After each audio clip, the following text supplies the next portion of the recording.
যায়েদ ইবনে সাবিত থেকে বর্ণিত, তিনি বলেন তাসাহহারনা মা রাসূলিল্লাহি সাল্লাল্লাহু আলাইহি ওয়াসাল্লাম। হযরত যায়েদ ইবনে সাবিত বলেন, আমরা নবীজির সাথে এক দস্তরখানায় সাহারি খাইলাম। সুবহানাল্লাহ বলেন। তাহলে সাহারি নবীজিও খাইতেন, সাহাবারাও খাইতেন। হযরত যায়েদ থেকে যিনি হাদিস বর্ণনা করেন, তিনি বলেন কাম কানা বাইনাল আযানি ওয়াস সুহুর ওয়াস সাহুর। ভাই যায়েদ, নবীজি সাহারি খাওয়ার পর থেকে আজান পর্যন্ত কতটুক সময় বাকি থাকতো? তো সাহাবী বলেন কদরু 50 আয়া, 50টি আয়াত নামাজে তেলাওয়াত করার সময় পরিমাণ বাকি থাকতো। তাহলে এক নাম্বার, আমরা সাহারি কেন খাবো? এটা নবীজির আমল, সাহাবাদের আমল। দুই, বলেন পৃথিবীর মধ্যে, বলেন সবাই বলেন, সবচাইতে পবিত্র খাবার সাহারির খাবার। সুবহানাল্লাহ বলেন। পৃথিবীর মধ্যে সবচাইতে পবিত্র খাদ্য কোনটি? সাহারি। মুসলিম শরীফের বর্ণনা, আবু দাউদ শরীফের বর্ণনা, তিরমিজিরও বর্ণনা, বিশেষ করে নাসাইর মধ্যে এই হাদিসটা আছে।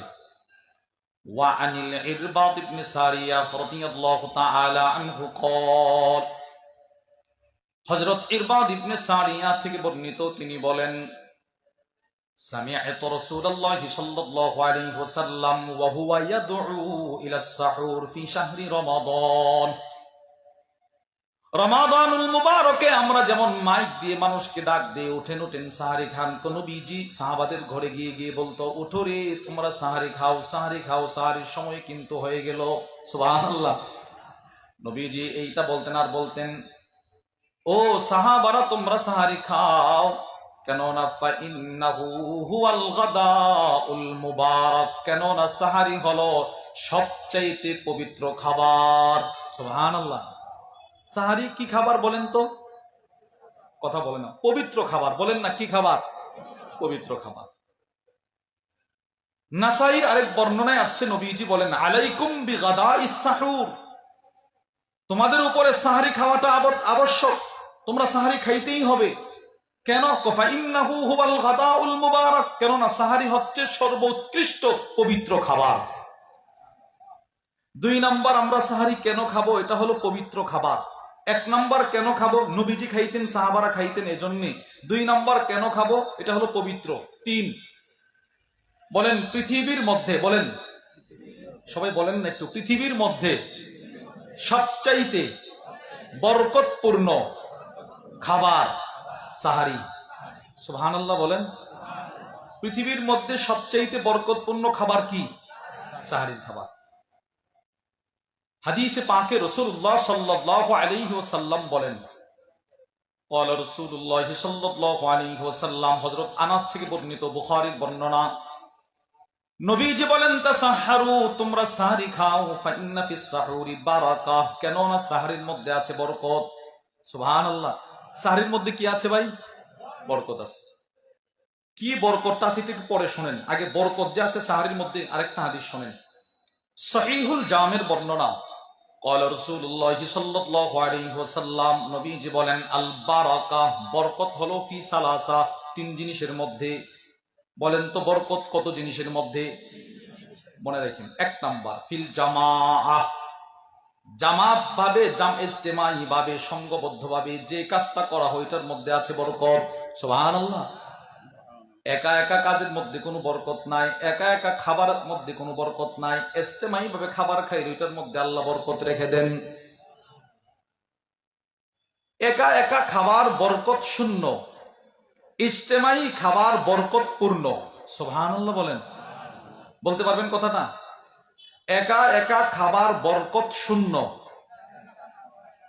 এই দুই চারজন বলতেছে একা একা খাবার বরকত শূন্য, বলেন না। ইজতিমাই খাবার বরকত পূর্ণ। এর কিছু দৃষ্টান্ত শোনেন, হাদিস থেকে দুইটা দৃষ্টান্ত শোনেন।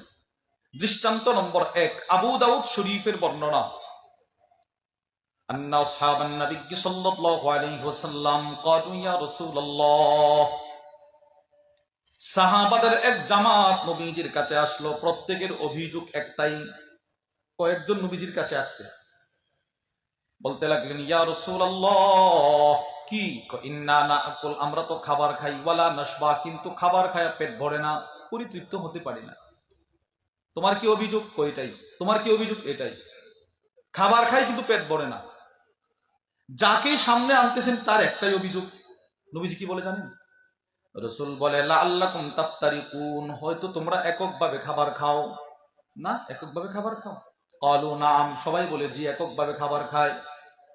আল্লাহর রাসূল বললেন না না, আজকের পর থেকে আর এককভাবে খাবার খাইবা না, পরিবারকে একসাথে বসে বসে খাবার খাইবা, আল্লাহ পাক বরকত দিবে। সুবহানাল্লাহ। এবার বুখারীর বর্ণনায় আসছে, এক সাহাবী, এর প্রত্যেকে যার যার বাড়িতে গেছে, এবার রান্না হয় একসাথে, সব একসাথে। এবার খাবারের সময় ইজতেমাই খাবার। কয়েকদিন পরে আয়েশা বলি, ইয়া রাসূলুল্লাহ, আপনি বলার পর থেকে এখন পেটও ভরে, খাবারও সমান সমান। সুবহানাল্লাহ। খাবারও পর্যাপ্ত হয়, পেটও ভরে। দৃষ্টান্ত নম্বর 2, ইবনে মাজার বর্ণনা। ওয়া আন আনাস ইবনে মালিক রাদিয়াল্লাহু তাআলা আনহু ক্বাল, হযরত আনাস ইবনে মালিক রাদিয়াল্লাহু তাআলা আনহু থেকে বর্ণিত, তিনি বলেন, সানাআত উম্মু সুলাইম লিন-নবী সাল্লাল্লাহু আলাইহি ওয়াসাল্লাম তাআমান। হযরত আনাস বলেন, আমার আম্মা নবীজির জন্য একটা খাবার রান্না করলেন। খাবার বলতে একটা রুটি রাখলেন, রুটি, একটাই রুটি। বলেন কয়টা রুটি? একটা। দেখেন কি বরকত। ওয়া ওয়াদাআহা শাইআম মিন সামনিন, অল্প একটু ঘি রুটিটার উপরে আম্মাজান রেখে দিলেন। ফাকালাত লি, আমার আম্মা আমাকে বলতে লাগলেন, আনাস ইযহাব ইলান নবী সাল্লাল্লাহু আলাইহি ওয়াসাল্লাম ফাদউহু, যাও আনাস যাও, একটা দৌড় দিয়ে নবীজির কাছে দাওয়াত পৌঁছাও, রাসূলের জন্য রুটিটা আমি রেখে দিলাম। সুবহানাল্লাহ। যাও নবীকে নিয়ে আসো, আমি রাসূলের জন্য রাখছি, নবী এটা খাবে। হযরত আনাস বলেন, ফা আতাইতুহু, আমি নবীজির কাছে আসলাম। কুলতু লাহু ইয়া রাসূলুল্লাহ, আমি আল্লাহর নবীকে বলতে লাগলাম, উম্মি তাদউক, ইয়া রাসূলুল্লাহ, আমার আম্মা আপনাকে দাওয়াত করেছে, আপনি একটু মেহেরবানি করে আমাদের বাড়িতে আসেন, একটু খাবার খাবেন।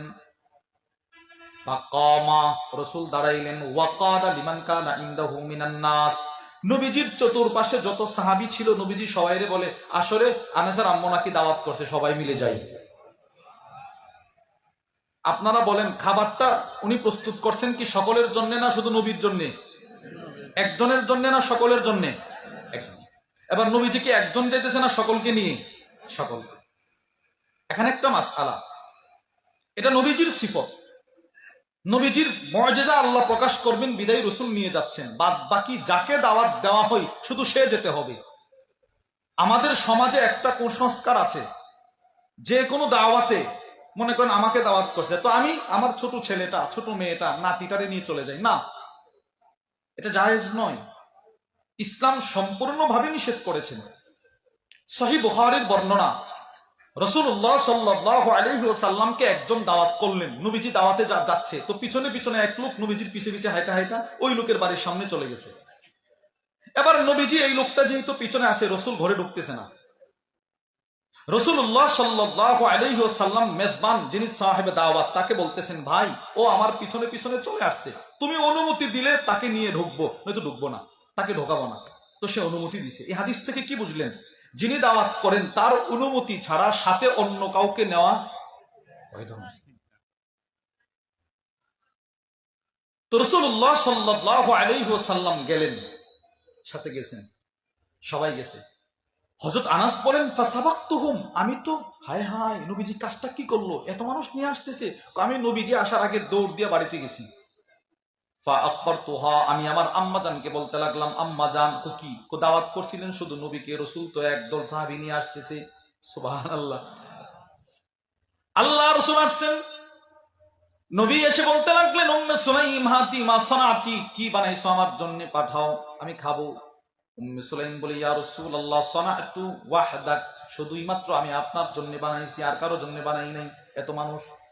নবীজি বলে, তোমাকে যা বলছি তুমি সেটা করো, তো খাবারটা দাও। এবার খাবার নবীজির সামনে আনা হলো। রাসূল বললেন, ইয়া আনাস, হে আনাস, কি? আদখিল আলাইয়া আশরা আশরা, সব সাহাবারা বাড়ির বাইরে যাও, সবাই বাইরে গেছে। নবীজি বললেন, আনাস, এই দরজা দিয়ে 10 জন 10 জন করে আমার কাছে পাঠাও। সুবহানাল্লাহ বলেন। হযরত আনাস বলেন ফামা জিলতু উদখিলু আশরা আশরা আলাই, আমি 10 জন করে নবীজির কাছে পাঠাচ্ছি। আত্তা আকালু ওয়া শাবিউ, এরা 10 জন করে সকলে খাবার খাইছে পেট ভরে। নবীও খাবার খেলেন পেট ভরে, আমিও খাবার খেলাম পেট ভরে। সুবহানাল্লাহ। প্রশ্ন হলো হুজুর 10 জন করে কতজনকে পাঠাইছেন? হযরত আনাস বলেন ওয়াকানু সামানিন, সেদিন সাহাবাদের সংখ্যা ছিল 80 জন। কতজন? এবার খাবার কি 80 জনের না একজনের? এই কথাটাই নবীজি বলতেছেন। আল্লাহর রাসূল বলেন আল বারাকা ফি সালাসা, বরকত হলো 3 জিনিসের মধ্যে। ফিল জামাআ, 1 নাম্বার জামাতের সাথে বরকত। নামাজ যদি একা একা পড়েন বরকত আছে কম, কিন্তু জামাতের সাথে পড়লে একে 27। সুবহানাল্লাহ। এবার এককভাবে খাবার খেলে বরকত কম, সমষ্টিগতভাবে জামাতবদ্ধ হয়ে খাবার খেলে বরকত বেশি। বহু মানুষ আছে তবলিগে যাওয়ার পর বলে তবলিগে যে খাবারটা খাইছি সাধারণ খাবার আমরাই পাকাইছি, কিন্তু এই খাবারের মতো স্বাদ বাসাবাড়ির খাবারটাও মনে হয় না। ঠিক না কথা? অনেক আছে, অনেক শিল্পপতি আছে তবলিগের খাবারটা খুব এহতেরামের সাথে সে খায়, নিজের বাসাবাড়ির খাবারটা এত সম্মানের সাথে সে খায় না। বরকত। 2, নবীজি বলেন আসসারিদ, আরবের একটা প্রসিদ্ধ খাবার আছে, রুটিকে টুকরা টুকরা করে গোশতের ঝোল গোশত দিয়ে টুকরা টুকরা করে একসাথে পাকানো হয়, ওইটাকে বলে সারিদ। বলেন এটাকে কি বলে? সারিদ। এটা বরকতপূর্ণ খাবার। কি পরিমাণ বরকতপূর্ণ খাবার জানেন? নবীজি সাল্লাল্লাহু আলাইহি ওয়াসাল্লাম, সহিহ বুখারীর বর্ণনা, তিরমিজিরও বর্ণনা, নবীজি বলেন ক্বালা রাসূলুল্লাহ সাল্লাল্লাহু আলাইহি ওয়াসাল্লাম ইন্না ফাদলা আয়েশা কাফাদলিস সারিদ আলা সাইরিত তাআম। নবীজি বলেন আমার প্রিয় স্ত্রী আয়েশার দৃষ্টান্ত সমস্ত মহিলাদের উপর কেমন জানো? ও সারিদ খাবারটার দৃষ্টান্ত সমস্ত খাবারের উপরে যেমন। সুবহানাল্লাহ। এই সারিদ খাবারটার মর্যাদা অন্য খাবারের উপরে যেই রকম, আম্মাজান আয়েশার মর্যাদা সমস্ত মহিলাদের উপরে সেই রকম। আপনি বলেন আমাদের দেশে কত দামি দামি খাবার আছে, কোন খাবারকে নবীজি, আরবের আরো কত খাবার আছে, কোন খাবারকে নবীজি এই দৃষ্টান্তে একটা এনে আনে নাই। আম্মাজান আয়েশার শ্রেষ্ঠত্ব বোঝাতে গিয়ে সারিদ খাবারটাকে নবীজি টেনে নিয়ে আসছেন। সুবহানাল্লাহ বলেন না? সময় নাই, আম্মাজান আয়েশা যে কে এটা বলার সুযোগ নাই, আলোচনা অন্যদিকে চলে যাবে। রাসূল বলেন আল বারাকা ফি সালাসা, বরকত 3 জিনিস। 1 নাম্বার জামাত, 2 নাম্বার সারিদ, 3 নাম্বার ওয়াসসাহুর, সাহারীর খাবারের মধ্যে শুধু বরকত, শুধু বরকত, শুধু বরকত। সুবহানাল্লাহ বলেন। শুধু কি? কোন খাবারে? সাহারী। আপনি প্রশ্ন করবেন হুজুর শুরু থেকেই শুধু বলতে লাগলেন সাহারীর মধ্যে বরকত বরকত, এবার বরকতটা কি বলেন? সহিহুল জামের বর্ণনা, আরেকটা কিতাব আছে আল্লামা নুরউদ্দিন হাইসামির কিতাব মাজমাউজ জাওয়াইদ ওয়া মানবাউল ফাওয়াইদের বর্ণনা। ক্বালা রাসূলুল্লাহ সাল্লাল্লাহু আলাইহি ওয়াসাল্লাম ইন্নাল্লাহা ওয়া মালাইকাতাহু ইউসাল্লুনা আলাল মুতাসাহহিরিন। নবীজি বলেন কোন রোজাদার যখন শেষ রাতে ঘুম থেকে ওঠার পর তার বিবি, তার মেয়ে, তার মা যখন তার সামনে খাবারটা পরিবেশন করে, সে যখন খাবারের থালাটা তার সামনে নিয়ে আসে, সাথে সাথে আল্লাহ তাআলার রহমতের সবগুলো দরজা তার বরাবর আল্লাহ ছেড়ে দেন। সুবহানাল্লাহ। সব রহমতের দোয়ার আল্লাহ তার দিকে ছেড়ে দেন। আল্লাহর রাসূল বলেন কোন রোজাদার যখন সাহারীর খাবারটা সামনে নিয়ে বসে, শুধুই মাত্র আল্লাহর রহমতের দরজা তার জন্য খোলা হয় না, আসমানে যত ফেরেশতা, জমিনে যত ফেরেশতা, পাহাড়ে যত ফেরেশতা, সমুদ্রে যত ফেরেশতা, আরশ আজিমের চতুর্পাশে যত ফেরেশতা, সব ফেরেশতা একসাথে বলতে থাকে আল্লাহ এই সাহারী যিনি খাচ্ছেন তাকে আপনি মাফ করে দেন, তাকে আপনি মাফ করে দেন, তাকে আপনি মাফ করে দেন। সুবহানাল্লাহ। হাই কি পরিমাণ ফেরেশতা আপনার মাগফিরাতের দোয়া করে আপনি কখনো কল্পনা করেন নাই। আল্লামা ইমাম জালালউদ্দিন সুয়ুতি রাহিমাহুল্লাহ তার কিতাব আল হাবাইক ফি আখবারিল মালাইক, ওই কিতাবের মধ্যে লেখেন পৃথিবীতে যতটা দুর্বা আছে দুর্বা, প্রত্যেকটা দুর্বার জন্যও আল্লাহ পাক একজন করে ফেরেশতা নিযুক্ত করে রেখেছেন। জমিনের সব ফেরেশতা, আকাশের সব ফেরেশতা, কি পরিমাণ ফেরেশতা এটা আমরা কখনো কল্পনা করতে পারি নাই। সব ফেরেশতা যিনি সাহারি খায় তার জন্য মাগফিরাতের দোয়া করতে থাকে। সুবহানাল্লাহ। এবার বলেন, সাহারি পৃথিবীর মধ্যে সবচেয়ে বরকতপূর্ণ খাবার। আমি প্রশ্ন করব, আপনারা জবাব দিবেন। পৃথিবীর মধ্যে সবচেয়ে বরকতপূর্ণ খাবার কোনটি? বলেন কোনটি? তিনটা কথা শুনলাম। নবীজি সাহারি খাইতেন, সাহাবারা খাইতেন, এজন্য আমি খাবো। সাহারি পবিত্র খাবার, এজন্য আমি খাবো। সাহারি বরকতপূর্ণ খাবার, এজন্য আমি খাবো। চার, হুজুর আমি সাহারি তো খাবো, কিন্তু সর্বোত্তম সাহারি আছে আরেকটা, সেটা হলো তিরমিজি শরীফের বর্ণনা।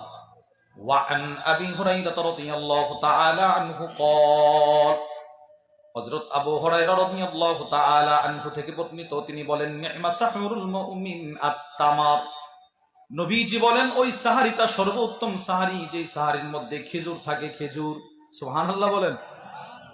বলে হুজুর সাহারির মধ্যে আবার খেজুর কি? কহা, আমরা কিন্তু আমাদের দেশের একটা রেওয়াজ হলো, আমরা কিন্তু সাহারির সময় অনেকে দই খাই, দুধ কলা দিয়ে। না না, আপনি কলার জায়গায় খেজুরটা ব্যবহার করেন। তাহলে রসুল বলেন, যেই সাহারির মধ্যে খেজুর থাকবে ওই সাহারিটা হলো সর্বোত্তম সাহারি। সুবহানাল্লাহ। হুজুর আমি খেজুরটা কেন খাবো? খেজুর হলো পৃথিবীর মধ্যে সবচাইতে দামি পুষ্টিগুণ সমৃদ্ধ ফল। সুবহানাল্লাহ বলেন। এজন্য খেজুর যার ঘরে নাই, রসুল বলেন ওই ঘরের মানুষগুলো ক্ষুধার্ত। নাউজুবিল্লাহ বলে না। যার ঘরে খেজুর নাই, রসুল বলেন ওই ঘরের প্রতিটা সদস্য অভুক্ত, খাবার নাই এদের ঘরে, কোনো খাবারই নাই। আবু দাউদ শরীফের বর্ণনা। وعن عائشة رضي الله تعالى عنها قالت, আম্মা জানা আয়েশা as-সিদ্দিকা রাদিয়াল্লাহু তাআলা আনহা থেকে বর্ণিত, তিনি বলেন, قال رسول الله صلى الله عليه وسلم, নবীজি বলেন, বাইতুন লা তামরা ফীহ। নবীজি বলেন, ওই ঘর যেই ঘরে খেজুর নাই, জিয়াউন আহলু, ওই ঘরের অধিবাসীগুলো যেন অভুক্ত, এদের কাছে যেন কোনো খাবারই নাই। কে বলছে এটা? নবীজি। বলেন না কে বলছে? নবীজি। দুই, রসুল বলেন খেজুর মানুষের ক্ষুধাকে নিবারণ করে। সুবহানাল্লাহ। খেজুর মানুষের ক্ষুধা কি করে? দূর করে দেয়। আবু দাউদ শরীফের বর্ণনা, বুখারীর বর্ণনা। وعن عائشة رضي الله تعالى عنها قالت, আম্মা জানা আয়েশা as-সিদ্দিকা রাদিয়াল্লাহু তাআলা আনহা থেকে বর্ণিত, তিনি বলেন, তুফিয়া রাসূলুল্লাহ সাল্লাল্লাহু আলাইহি ওয়াসাল্লাম, নবীজির ইন্তেকালের পর, ওয়াকাদ শাবি'না মিনাল আসওয়াদাইন, আমাদের নবীজির ইন্তেকালের পর আম্মাজান বলেন, আমাদের ঘরে কোনো খাবার ছিল না, দুইটা কালো জিনিস দিয়ে আমরা পরিতৃপ্ত হইতাম, পেট ভরতাম। দুইটা কালো জিনিস। কয়টা কালো জিনিস? আম্মাজান বলেন, এক নাম্বার আত-তামারি ওয়াল মা। নবীজির ঘরে শুধু থাকতো পানি আর থাকতো খেজুর। খেজুর খেয়ে খেয়ে আমরা পরিতৃপ্ত হইতাম। সুবহানাল্লাহ। খেজুরের মাধ্যমে মানুষের খিদা নিবারণ হয়, এটা আমরা এই হাদিস থেকে পাইলাম। নবীজির ইন্তেকালের পর আম্মাজান বলে, আমার ঘরে কোনো খাবার ছিল না, শুধু পানি থাকতো আর খেজুর থাকতো, এটা খেয়ে খেয়ে পেটের খিদা নিবারণ করছে।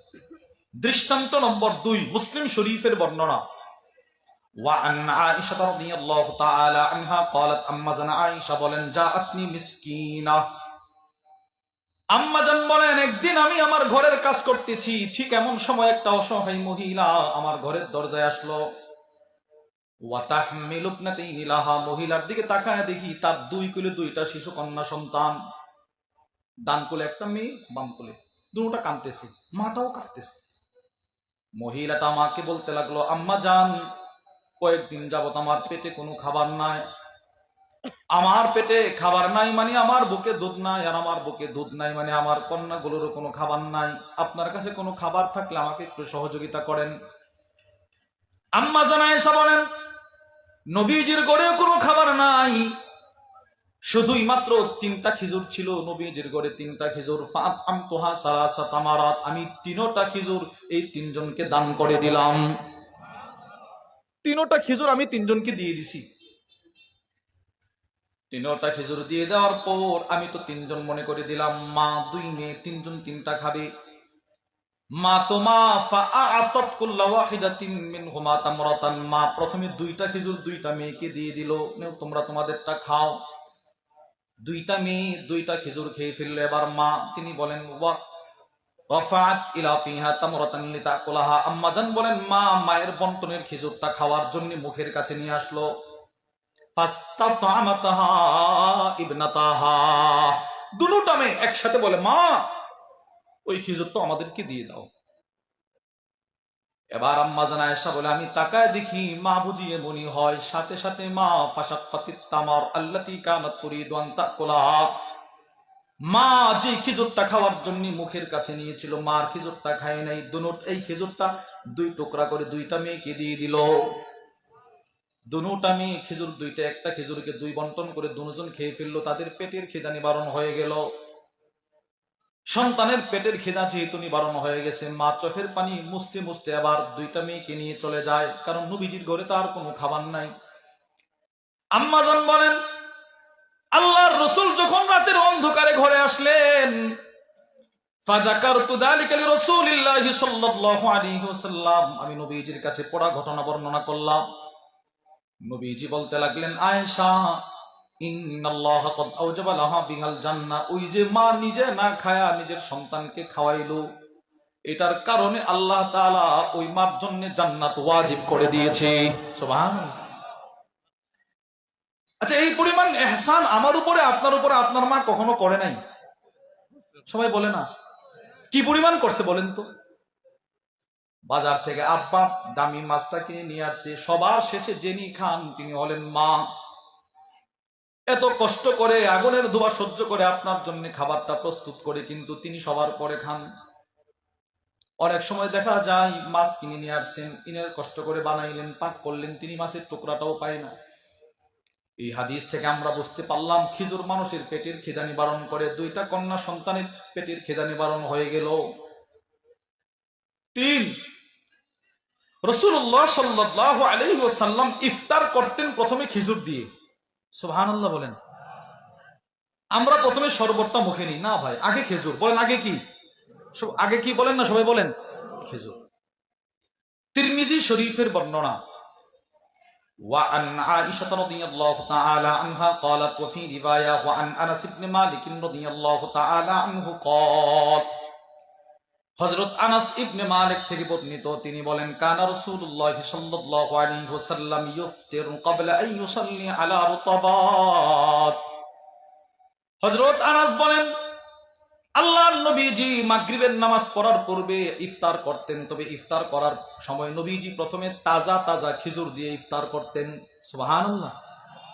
ফা ইল্লাম তাকুন রুতাবাত, যদি কখনো নবীজির কাছে তাজা খেজুর না থাকতো তো নবীজি ফাতুমাইরাত, শুকনা খেজুর দিয়ে নবীজি ইফতার করতেন। এবার খেজুর নাই, হাসা হাসাওয়াত মিম্মা, তো নবীজি এক ঢোক পানি পান করে ইফতার করতেন। সুবহানাল্লাহ। এই হাদিস থেকে কি বুঝলেন? নবীজি ইফতার শুরু করতেন কি দিয়ে? সবাই বলেন না কি দিয়ে? 4, খেজুর খাওয়ার সময় একটা জিনিস লক্ষ্য রাখতে হবে, নবীজি শিখাই দিয়েছে এটা।